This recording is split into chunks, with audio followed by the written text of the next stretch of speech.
Start कर रहे हैं मेंसुरेशन, क्षेत्र मिति, सब बढ़िया है भैया। और मेंसुरेशन एक बहुत ही शानदार एक अच्छा टॉपिक है। बच्चों को थोड़ा कैलकुलेटिव लगता है ये जो टॉपिक है, ये मेनली फॉर्मूला बेस्ड है। आप फॉर्मूला जानते हैं, आप उसको अप्लाई करिए और आंसर प्राप्त कीजिए। लेकिन कभी कभी फॉर्मूले के साथ साथ थोड़ी सी आपको लॉजिकल थिंकिंग भी चाहिए मेंसुरेशन सॉल्व करते समय, तो वो भी हम सीखेंगे, ठीक है। चलिए, तो इसमें मैंने सारी एग्जाम के सवाल लिए। जो पहली शीट है इसमें कौन कौन से एग्जाम के क्वेश्चन है, इसमें सीडीएस 2020 के सवाल हैं, इसमें सीजीएल 2019 मींस के 18 के हैं, 17 के, 16 के, 15 के, 14 के। इसमें कैट के सवाल हैं 2019 के, 18 के, 17 के। सीडीएस के सवाल हैं भाई 19 के, 18 के, 17 के। तो इसमें मेनली जो है बड़े बड़े एग्जाम्स के सवाल हैं पहली शीट में, और क्वेश्चंस काफी ज्यादा हैं भी।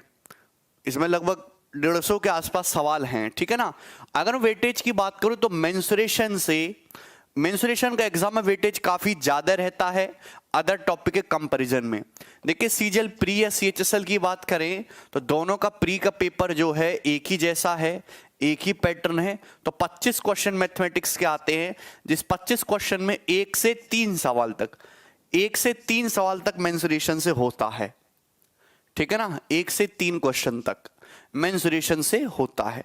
लेकिन जैसे ही आप सीजीएल मेंस में कूदोगे भैया, क्योंकि मुझे पता है बहुत सारे बच्चे मेंस का एग्जाम जरूर देना चाहते हैं, इंस्पेक्टर बनना चाहते हैं, तो मेंस का पेपर आप दोगे तो उसमें से 100 क्वेश्चन आएंगे।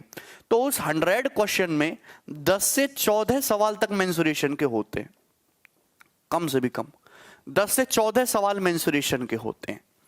तो आप देखते हैं अपने आप पे इस टॉपिक का वेटेज बहुत ज्यादा है, समझे कि नहीं। चलिए, देखिए दोस्त, अगर आप सीडीएस का पेपर देने जा रहे हैं तो उसमें भी 100 क्वेश्चन होते हैं, 100 सवाल होते हैं। तो उन 100 सवालों में से 15-20 क्वेश्चन जो हैं आपके मेंसुरेशन से होते ही होते हैं।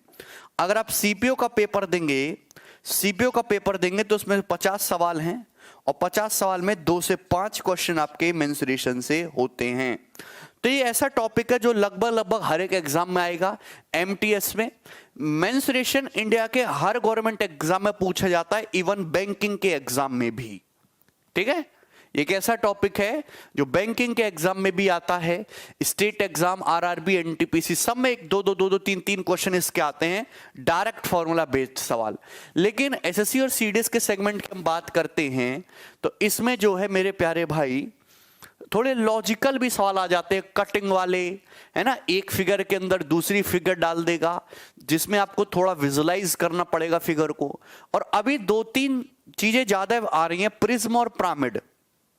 देखिए, मेंसुरेशन 3D जानते हो, 3D का मतलब 3 डायमेंशन, ऐसी आकृति जिनमें लंबाई भी हो, चौड़ाई भी हो, साथ साथ में मोटाई भी हो। जैसे लाइन होती है, लाइन एक डायमेंशन फिगर है, केवल लेंथ होती है भाई। 2D फिगर क्या होती है, जिसमें लेंथ के साथ चौड़ाई भी हो, जैसे स्क्वायर हो गया, रेक्टेंगल हो गया, पैरेललोग्राम हो गया, इनमें लंबाई भी होती है, ब्रेथ भी होती है, ट्रायंगल हो गया। अब 3D क्या होती है, जैसे आपके सिलेबस में कौन कौन सी है, जैसे क्यूब, क्यूबॉइड, घन, घनाभ। आपके सिलेबस में क्यूब, क्यूबॉइड, घन, घनाभ। उसके बाद सिलेंडर, राइट सर्कुलर सिलेंडर, ठोस बेलन। उसके बाद कोन, राइट सर्कुलर कोन, शंकु। उसके बाद फ्रस्टम, बाल्टी वाले सवाल, ठीक है। उसके बाद स्फेयर, ठोस गोला, हेमीस्फेयर, अर्धगोला, होलो स्फेयर, खोखला गोला। बात समझ में आई। उसके बाद प्रिज्म पिरामिड जो है मेरे प्यारे भाई, वो सबसे इंपॉर्टेंट है।